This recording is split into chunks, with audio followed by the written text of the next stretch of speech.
छिड़ गया था। पता नहीं किसने हिजड़ा बना के रख दिया इस देश के मर्दों को और औरतों को इस काबिल बना दिया है कि वो जिहाद के चक्कर में पड़ रही हैं। जनेऊ वाले पसंद नहीं आते इन्हें, जनेऊ वाले काटने दौड़ते हैं, जो टुकड़े टुकड़े करके छोड़ देते हैं। हाय, यही तो मेरा अब्दुल है। तिलक देख रहे हो, तिलक, त्रिपुण चंदन, विष्णु तिलक लगाने वाली लड़कियों के साथ करो। तुम्हें यहाँ शरीर पे हाथ रखने से पहले बीच से फाड़ ना देना, नाम बदल देना मेरा। लोग कहते हैं मैं हिंदू मुसलमान करती हूँ, इसी दिन के लिए करती हूँ और आजीवन करती रहूंगी। मैं इसी दिन के लिए करती हूँ ताकि मेरे सनातनी लड़की को कोई आंख उठा कर ना देखे। मेरे नजर में कोई वैल्यू नहीं है ऐसी लड़कियों का जो सनातनी होने के बाद भी अपने धर्म का पालन न करे। रोजगार, घर की लक्ष्मी नहीं रहेगी तो रोजगार का अचार डालोगे क्या?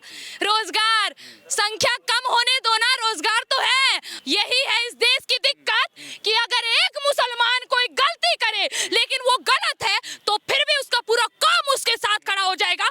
लेकिन एक हिंदू वो सच्चा है, वो सही है, फिर भी उसके धर्म वाले लोग उसका विरोध करेंगे। ये है हमारी कड़वी सच्चाई। और जिस दिन जब तक ये होता रहेगा हमारे देश में ये जिहादी प्रथा चालू रहेगी। किसी के बाप में दम नहीं है इसे रोकने की। हाथ जोड़ रही हूँ, हाथ जोड़ रही हूँ, बच जाओ, अपने आप को बचाओ, कुछ नहीं होगा। ये सब करने से कुछ नहीं होगा। तिलक लगाना शुरू करो, मतलब समझो अपने धर्म का, पढ़ो अपना ग्रंथ, चलाओ अपना शास्त्र, चलाओ अपना शस्त्र, तब तुम्हें पता चलेगी कि तुम इस देश की नारी हो। वो नारी जो युद्ध भूमि में खड़े होकर युद्ध करना स्वीकार किया था। हजार हजार मुल्लों के तादाद में वो घुस के अकेले झांसी की रानी ने जिस तरह अंग्रेजों को मारा था, और उसी तरह हमारे देश की वीरांगनाओं की गाथा है कि किस तरह उन्होंने मुगलई को पछाड़ा था। और उसी तरह अगर ऐसा लगे कि अब तुम नहीं बचोगी, जौहर करने से पहले मत सोचना, आने वाली पुश्तें भी तुम्हें प्रणाम करेगी, लेकिन लफ्ज़ जिहाद मत करना, लफ्ज़ जिहाद नहीं। नमस्कार, मैं सुमित तिवारी, TNN वर्ल्ड में आप सभी का स्वागत है। इस समय हमारे साथ में हिंदू शेरनी के नाम से जाने जाने वाली खुशबू पांडे मौजूद है। आइए उनसे बात करते हैं कि जिस तरीके से श्रद्धा को बुरी तरीके से मार दिया गया, 35 टुकड़े कर दिए गए, मुंबई से ला के दिल्ली में पूरे प्लानिंग के साथ में जिस तरीके से जिहादी ने उसे टुकड़े टुकड़े कर दिए, इस मुद्दे पर जानने की कोशिश करते हैं कि आजकल के हमारी हिंदू लड़कियों को, हमारी बहनों को क्या हो गया है जो इन जिहादियों के चक्कर में पड़ रही हैं। मैं आपका स्वागत। धन्यवाद। ये बताइए कि जिस तरीके से श्रद्धा को मारा गया, 35 टुकड़े कर दिए गए, क्या चल रहा है हमारे देश में? बार बार हमारी बेटी बहनों को अपने चक्कर में फंसाया जा रहा है, फिर उनके टुकड़े कर दिए जा रहे हैं। गलती क्या है उनकी? सही तो कर रहे हैं। अभी ये नया कहानी थोड़ी है, पहले भी तो ऐसा ही होता आ रहा था, पहले भी तो लड़कियों के साथ ऐसे ही हो रहा था। प्राचीन काल की बात कर रही हूँ मैं आपको एक बात बता दूं, जो इतिहास आज हम लोगों को पढ़ाया नहीं गया है कि किस तरह हमारे देश की नारियों का बलात्कार करने का शौक इन लोगों को था। हिंदू लड़कियों के साथ जिहाद करने की प्रथा इनकी बहुत पहले से थी, लेकिन वो इतिहास आज की लड़कियों ने नहीं पढ़ा। इस लड़कियों ने ये नहीं पढ़ा कि रानी दुर्गावती ने क्या किया था, इन लड़कियों ने ये नहीं पढ़ा कि रानी पद्मावती ने क्या किया था। और वैसी लड़की आज ऐसे जिहादियों के चक्कर में पड़ रही हैं, इनके टुकड़े हो रहे हैं। और फिर भी अगर मैं ये कहूंगी कि इन लड़कियों का जो दिमागी संतुलन है या दिमाग है ना घुटनों में है या फिर चरण के इस माध्यम से गिर चुका है, तो कोई गलत नहीं होगा। आखिर मैं किस लिए और कैसे सहानुभूति रखूं ऐसी लड़कियों के साथ? बहुत सेकुलर बनी पड़ती है ना, अरे खुशबू पांडे तो हिंदू मुसलमान करवाती है, तो मैं इसी दिन के लिए हिंदू मुसलमान करती हूँ कि तुम समझो, तुम फर्क समझो एक हिंदू और एक मुसलमान में। वो हिंदू जो कि शादी के बाद, विवाह करने के बाद एक लड़की को अपने घर की लक्ष्मी बनाता है, और एक साइड ये जो कभी फ्रिज में डालता है और दूसरी बार तो उसको सूटकेस में बंद करता है। और ऐसी लड़कियों के साथ होता आ रहा है। अभी थोड़े दिन पहले ना झारखंड में हुआ अंकिता, उससे पहले हुआ है प्रियंका का कांड। क्यों भूल जाती हैं? सबका होगा भाई, उसका साजिद ऐसा, उसका ये ऐसा, उसका अली ऐसा, पर मेरा अब्दुल ऐसा नहीं है। और उसके बाद उसको टुकड़े टुकड़े टुकड़े करके खत्म। आखिर मैं सवाल करती हूँ उसके माँ बाप से कि कहाँ मर जाते हैं वो? इतनी छूट मत दो लड़कियों की, तुम्हारी कोख का लाज ना रख पाए। वो लड़की मरने वाली, आज हम देश वाले क्या कर रहे हैं? We want justice, we want justice. Candle मोर्चा निकालो सब कैंडल मोर्चा। ये वो भूमि है जहाँ पे एक औरत के लिए, एक औरत के सम्मान के लिए महाभारत जैसा युद्ध छिड़ गया था। पता नहीं किसने हिजड़ा बना के रख दिया इस देश के मर्दों को और औरतों को इस काबिल बना दिया है कि वो जिहाद के चक्कर में पड़ रही हैं और जिहादियों के चक्कर में पड़ रही है।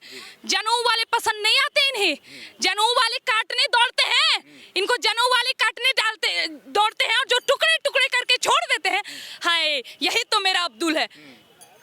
होगा, यही होगा, इसका कोई तोड़ नहीं है। बहुत जिहाद करने का शौक है ना। तिलक देख रहे हो, तिलक, त्रिपुण चंदन, विष्णु तिलक लगाने वाली लड़कियों के साथ करो। तुम्हें यहाँ शरीर पे हाथ रखने से पहले बीच से फाड़ ना देना, नाम बदल देना मेरा। बात करते हैं ये लोग। आप ये बताइए, जिस तरीके से उसको दिल्ली में लाया गया, पूरे प्लानिंग के साथ में, उस जंगल के बगल में ही उसको घर लिया गया, वहाँ पे रह रहे थे लोग, ठीक है, 6 महीने से, और 6 महीने पहले उसको बुरी तरीके से काट के फेंक दिया गया। और अब भी उस लड़की में अकड़ है। जब पुलिस उसको वहाँ पे ले गई तो पुलिस को डरा रहा है, धमका रहा है वो कि जो करना है कर लो। अरे क्या बात कर रहे हैं, ये तो डरे हुए मुसलमान है। अब क्या बात कर रहे हैं, ऐसा कैसे हो सकता है? वो इस तरह से बात कर रहे हैं, ये डरे हुए मुसलमान है। इस देश के मुसलमानों के साथ कितना गलत हो रहा है आपको पता है?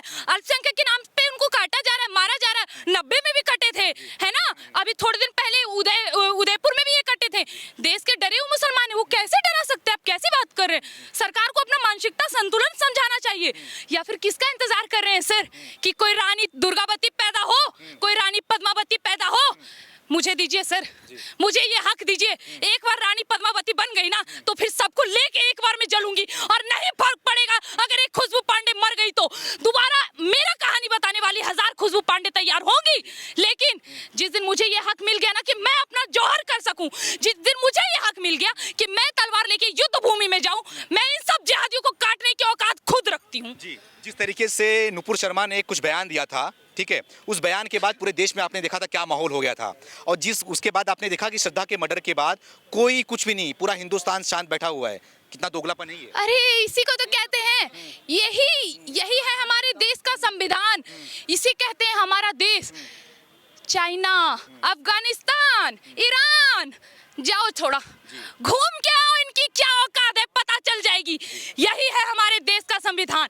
यही कोई अगर एक मुसलमान लड़की होती, लोग कहते हैं मैं हिंदू मुसलमान करती हूँ, इसी दिन के लिए करती हूँ और आजीवन करती रहूंगी। मैं इसी दिन के लिए करती हूँ ताकि मेरे सनातनी लड़की को कोई आंख उठा कर ना देखे। ये जो लड़कियां पाउडर थोप के, लिपस्टिक लगा के घुमा करती है ना, तिलक लगा के निकलो। एक जिहादी देखने की आंख उठा के हिम्मत कर दे तो बताना, क्यों ना बने शिकार सर? अंग प्रदर्शन करना इन लोगों ने शुरू किया, क्यों सर? आज भी बुर्का प्रथा पे इतना बवाल छिड़ा पड़ा है, तो आखिर क्यों इनको माथे में केसरिया रंग लगाने से दिक्कत होती है? क्यों आखिर इनको गले पे चुन्नी लेने से दिक्कत होती है? सर अकेले की गलती कहीं नहीं होती है। मैं तो बोलूंगी अरे कोई दिक्कत नहीं है, कोई गलती नहीं है इन जिहादियों की, ये अपना कर्तव्य कर रहे हैं। मैं कुरान के विरुद्ध बोलती हूँ ना, बहुत कमेंट आ रहे, मैं कुरान के विरुद्ध हूँ, मैं इस्लाम के विरुद्ध हूँ, मैं मुसलमान के विरुद्ध हूँ। हाँ मैं हूँ, मैं इन लोगों के विरुद्ध हूँ जो हमारे देश में घुस के हमारे देश का खा रहे हैं और हमारे देश की बहू बेटियों को मार रहे हैं, काट रहे हैं। और हाँ मैं एक बात आपको और बता दूं, लव जिहाद करने वाली कोई भी लड़की का मेरे नजर में वो वैल्यू है जो एक वेश्यावृत्ति में एक वेश्या का रहता है, उसके अलावा कुछ नहीं। मेरे नजर में कोई वैल्यू नहीं है ऐसी लड़कियों का जो सनातनी होने के बाद भी अपने धर्म का पालन न करे। आप लव जिहाद बोल रहे हैं इसे, लेकिन कुछ लोग हैं जो सेकुलर लोग हैं, वो बोल रहे लव जिहाद कैसे हुआ? ये बस उसको प्यार करता था, वो गुस्सा आया, उसका हक था, मार दिया, काट दिया। हाँ तो वही तो मैं कह रही हूँ, क्या दिक्कत है भाई? जिसका किताब जो सिखाएगा वो करेगा ना, तो किया, वाकई में उसने कोई दिक्कत नहीं किया। तुमने अपना ग्रंथ क्यों नहीं पढ़ा? हिंदू मर गए हो क्या, या फिर तुमने भी खतना करवा लिया है? इन लोगों ने पता है क्या पढ़ा है हर वक्त? अपना अधूरा इतिहास, अहिंसा परमो धर्मः, हिंदू का इतिहास, हिंदू की संस्कृति, हिंदू का ग्रंथ, हिंदू के लिए उसका धर्म पहले नहीं होगा, उसके लिए अहिंसा, उसके लिए अहिंसा उसका पहला धर्म होगा। ये है हमारा इतिहास, अहिंसा परमो धर्मः। लेकिन धर्म हिंसा तथाय बचाओ, ये पढ़ना भूल गए कि अहिंसा अगर हिंदू के लिए उसका पहला धर्म है, तो जिस दिन इस सनातन धर्म पे बात आएगी, तुम्हारा अपने धर्म के लिए लड़ना, उठना, मरना, मारना सर्वप्रथम धर्म है। ये मेरा धर्म है जो इस देश के दोगले हिंदू भूल गए हैं। मैं इसी दिन के लिए करती हूँ हिंदू मुसलमान। मेरे देश में रहकर अगर हमारी हिंदू बहन बेटियां सेफ ना रहे तो कहाँ रहेंगी सर? पाकिस्तान में रहेंगी सेफ? देखिए हमारी औकात क्या है, ये देखिए, हिंदुओं की औकात क्या है ये देखिए, कि तुम इतनी बड़ी तादाद में हो, इतनी अरे हम हिंदू हैं, हमें कौन मारेगा? हमें, अरे हिंदू मुसलमान की बात मत करो, रोजगार की बात करो। अरे साहब रोजगार घर की लक्ष्मी नहीं रहेगी तो रोजगार का अचार डालोगे क्या? रोजगार संख्या कम होने दो ना, रोजगार तो है। भारत गरीब देश है क्या? ये तो भीख मांगने वाले जो साइड में दिख जाते हैं, हम लोग रहम खा के जिनको भीख देते हैं, हमारे देश के नहीं है। हमारा देश आज भी सोने की चिड़िया है और ये देश का मूल निवासी जो है उनको हक मिलेगा, लेकिन उससे पहले इन जिहादियों को खत्म करना पड़ेगा। हर एक चीज को साम दाम दंड भेद, चाणक्य नीति के अनुसार इन पांचों तरीकों से बात करो, लेकिन पांचवा तरीका ये जो दंड है ना, ये देने की औकात किसी में नहीं है सर। अगर एक खुशबू पांडे उठेगी ना, मारेगी ना, हमारे अपने लोग सबसे पहले विरोध में खड़े होंगे। यही है इस देश की दिक्कत कि अगर एक मुसलमान कोई गलती करे लेकिन वो गलत है तो फिर भी उसका पूरा कौम उसके साथ खड़ा हो जाएगा, लेकिन एक हिंदू वो सच्चा है, वो सही है, फिर भी उसके धर्म वाले लोग उसका विरोध करेंगे। ये है हमारी कड़वी सच्चाई। और जिस दिन जब तक ये होता रहेगा हमारे देश में ये जिहादी प्रथा चालू रहेगी, किसी के बाप में दम नहीं है इसे रोकने की। वही आज देखने को मिला, जब आफ्ताब को पुलिस ने गिरफ्तार किया, उसको लेके जा रहे थे तो एक मुसलमान बीच में आया। मुसलमान बीच में आके मीडिया वालों को रिकॉर्डिंग करने से रोक रहा था। वो बीच में गमछा डाल रहा था, अपने जो समुदाय की बचाने के लिए बीच में आया। हिंदू समाज कहाँ है, कहाँ सोया हुआ है? बस पद्मावती आने दीजिए, निकलेंगे सब। माफ करिएगा, राजपूत, ब्राह्मण, वैश्य, क्षत्रिय, इन चारों दलों को मैं बोल रही हूँ, इन चारों वर्णों को बोल रही हूँ, ब्रह्मा के इन चारों अंगों को बोल रही हूँ। क्यों? करनी सेना, ब्राह्मण सेना, वैश्य सेना, शूद्र सेना, ये पूरा हिंदू सेना कब खड़ा होगा? पद्मावती का विरोध के लिए कब खड़ा होगा? जोधा अकबर का विरोध करने के लिए तुम मूवी का विरोध कर सकते हो, लेकिन तुम्हारे में इतनी औकात नहीं है कि अगर उसे जेल लेके जाया जा रहा है, वो लड़का जिसने तुम्हारी बहन को मारा है, इस देश की बेटी को मारा, मानते हो मरने लायक थी, सेकुलर बने पड़ी थी, उसने तिलक लगाना छोड़ दिया, उसने बुर्का पहनना स्वीकार किया, तो उसका धर्म उसको वो सिखाता है और उसके साथ वो हुआ। लेकिन हिंदू वो फिर भी हमारी खून थी। क्यों मर गए तुम? आखिर क्यों? जब उसे लेके जाया जा रहा था तो बीच में इतनी तड़ाप तुम्हारी थी ना, कहाँ रह गए हिंदू संगठन? आखिर तुमने कुछ क्यों नहीं किया, या फिर तुम्हारा भी खून पानी हो चुका है? क्या हम भूल जाएं? क्या ये हम भूल जाएं कि ये देश जो वीर वीरांगना की भूमि थी वो अब खत्म हो चुकी है?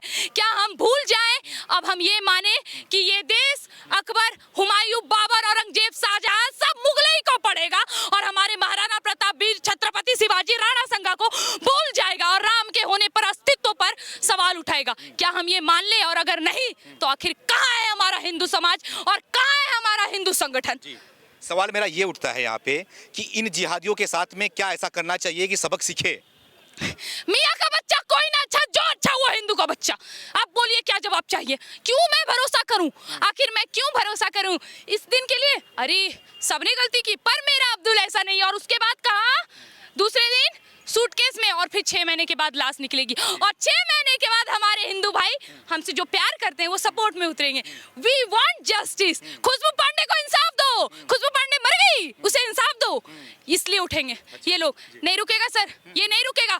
हमारे देश की लड़कियों को इसके लिए उठना पड़ेगा। अरे नारी है तू, नारी, वो नारी जिसको हमारे आराध्य महादेव ने अपना आधा अंग बनाया है, तुमने तलवार उठाना छोड़ दिया।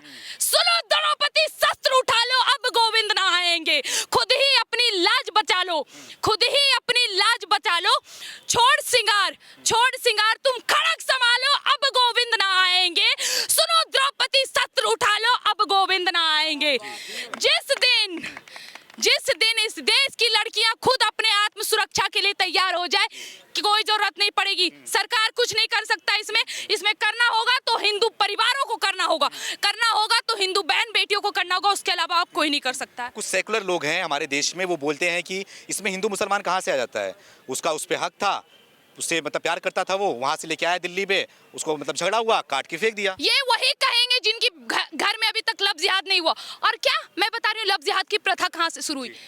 ये बॉलीवुड वालों को देख के तुमने लफ्ज जिहाद करना शुरू किया है ना। शाहरुख खान की गौरी सेफ है, मतलब मैं भी सेफ हूँ। ये क्या नाम है इसका, ये जो आमिर खान, इसकी भी सेफ है, इसका मतलब मैं भी सेफ रहूंगी। तो सुनो, इसे एजेंडा कहते हैं। अगर वो मारेगा तो फिर वो बचेगा नहीं ना, वो तो फेमस है। अरे वो उसे तो पूरी दुनिया जानती है, पूरा समुदाय जानता है, लड़कियों का चॉकलेटी बॉय है। अगर वो अपनी गौरी को और वो अपनी हिंदू बेगम को कुछ करेगा तो हिंदू समाज तो उंगली उठाएगा, शायद मार भी दे। वो फेमस आदमी है, वो ये गलती नहीं करेगा। उसे राजनीतिक और नीतिक में बहुत अच्छे से पता है और वो दिखा रहा है कि देखो मेरे पास मेरी बेगम सेफ है, मतलब तुम भी मुसलमान के हाथ में सेफ हो। बस लड़कियों का दिमाग तो होता है घुटने में, ऐसी लड़कियों का दिमाग तो घुटने में होता है ना सर। मैं क्या बोलूं इनको। और चली गई उनके राह पे, फिर कटी, फिर मरी, फिर जली। जो करना था करो, लेकिन एक बात याद रखना, ये देश उन वीरांगनाओं की भूमि है जहां पे इन मुगलई को, इन मुल्लों को हमारी देश की वीरांगनाओं ने अपना शरीर छूने नहीं दिया, युद्ध भूमि में खड़ी हो गई। और अगर वहां पे लगा कि अब ये मेरी आखिरी लड़ाई है, तो वहां पे उन्होंने जोहर कर लिया, लेकिन इन मुल्लों को अपना शरीर नहीं छूने दिया। और आज की स्थिति देखिए, ये गलती केवल यही है क्योंकि इन लड़कियों ने अपना इतिहास नहीं पढ़ा। अगर हमें अपना इतिहास पढ़ाया जाए ना, तो किसी की औकात नहीं है हमारे साथ जिहाद करने की। अभी भी समय है, समझो, नहीं तो क्या नाम है इनका, श्रद्धा। कल देखना किसी अंकिता फिर से आएगी या फिर कोई फिर से आएगी, चिंता मत करिए, सब आएगी, एक एक करके सब आएगी। मौका है, सब है। कोई अब्दुल के चक्कर में है तो निकल लो, बचाएगी खुशबू पांडे, कांटेक्ट कर लेना, सबको बचाएगी। लेकिन अगर उसके चक्कर में है तो हम बस टीवी खोल के तुम्हारी मौत का इंतजार करेंगे और कुछ नहीं करेंगे जी। इन जिहादियों के साथ में ऐसा क्या, कौन सी सजा देनी चाहिए आपके हिसाब से? क्या काटा है, बेवफाई नहीं, बेवफाई करने का एक ही अंजाम होता है, ये देख लो। अगर कोई बेवफाई किया तो इसका, तो सुनो, हिंदू धर्म की लड़की को छूने का एक ही अंजाम होता है। इस देश में इतने कठोर उसने खुद अपना गुनाह कबूल किया है ना, छोड़ो उसे हमारे हवाले, छोड़ो हम स्त्रियों के हवाले। और मैं बोल रही हूँ, अगर मेरे जैसा सोच और मेरे जैसी खुशबू पांडे और है यहाँ पे, तो आओ खड़े हो, हमारे बीच में रखो उसे। वो तो अभी भी चौड़ में पुलिस से बात कर रहे हैं। हाँ तो करने दीजिए, एक बार बीच में आने दीजिए ना, एक बार बीच में आने दीजिए ना सर। असली मौत का, असली 72 हूरों का दर्शन हम करवाएंगे। एक बार हमारे बीच छोड़िए सर, सरकार को ब्लेम मत करिए, सरकार तो मिला के चलेगी ना सर। मजबूरी का नाम क्या है? महात्मा गांधी, जिसके बदौलत आज हम ये झेल रहे हैं, यही है। हमारे बीच छोड़िए सर, इसको कठोर सजा क्या देनी है हम बताएंगे, हमारे हाथ में सब कुछ है। एक बार हम स्त्रियों को छोड़ के देखिए, हमसे बड़ा पत्थर दिल और कोई नहीं है। कुछ लोग बोलते हैं कि सब सारे जो मुसलमान हैं वो उसी के कटघरे में क्यों खड़ा कर रहे हो उनको? कुछ परसेंट लोग ही है ना जो ये सब कर रहे हैं। सारे मुसलमान अपने अंदर देखो, झांको अपने अंदर। सरदार वल्लभ भाई पटेल का कहा हुआ, उस वक्त ये आजादी की बात है, उन्होंने एक मंच पर कहा था कि एक बार मुसलमानों, भारत के मुसलमान, एक बार अपने दिल पे हाथ रख के बताओ कि पाकिस्तान बनाने में क्या इस देश में जो भी मुसलमान हैं उनका हाथ नहीं था?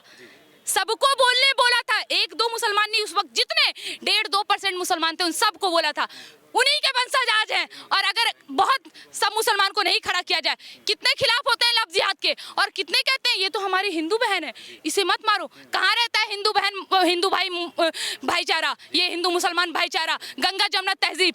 किस चीज के लिए नहीं चाहिए भाईचारा? कोई राजनीतिक नहीं करना है हमको, नहीं चाहिए भाईचारा, सब मेरे लिए एक बराबर है। क्यों खड़ा किया जाता है?